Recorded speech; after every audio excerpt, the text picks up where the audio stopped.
কথায় আছে বন্যেরা বনে সুন্দর, শিশুরা মাতৃক্রোড়ে। কিন্তু সেই বনই যদি হয়ে ওঠে বাসের অযোগ্য, অরণ্য সুন্দরী যে পড়ছে ক্রমশ।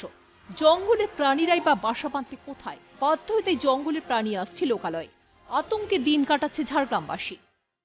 জঙ্গলে আগুন লাগছে, বিভিন্ন রকম পশু হাতি পালিয়ে আসছে, বাড়ির কাছে আছে। হ্যাঁ, আমরা ঘুমাতে পারিনি, বাড়ি ভাঙচুর করছে, মাঠে ক্ষতি করছে, বিভিন্ন রকম ফসল টসল ক্ষতি করছে।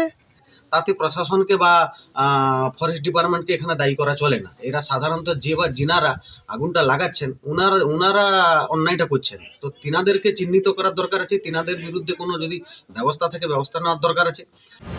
জ্বলছে বিঘের পর বিঘে শাল সেগুনের জঙ্গল। প্রশ্ন উঠছে, প্রাকৃতিক কারণে আগুন নাকি উদ্দেশ্য প্রণোদিত অগ্নিকাণ্ড? কে বা কারা এই আগুনের নেপথ্যে? আগুন জ্বালানোর আসল উদ্দেশ্য চোরাচালান নয় তো?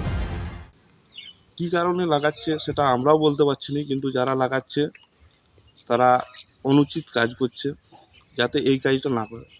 এই প্রসঙ্গে কি বলছে বিজেপি? না, প্রশাসনের সংযোগ না থাকলে এত বিস্তীর্ণ এলাকায় ধরে আগুন লাগানো সম্ভব হতো না। ঝাড়গ্রামে হাতির আতঙ্ক অজানা নয় কারো, কিন্তু প্রশ্ন উঠছে এইভাবে আর কতদিন আর আতঙ্ক নিয়ে বাঁচা সম্ভব?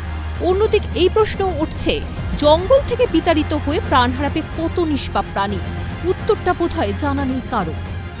ঝাড়গ্রাম থেকে দেবেন তিওয়ারির রিপোর্ট, ক্যালকাটা নিউজ।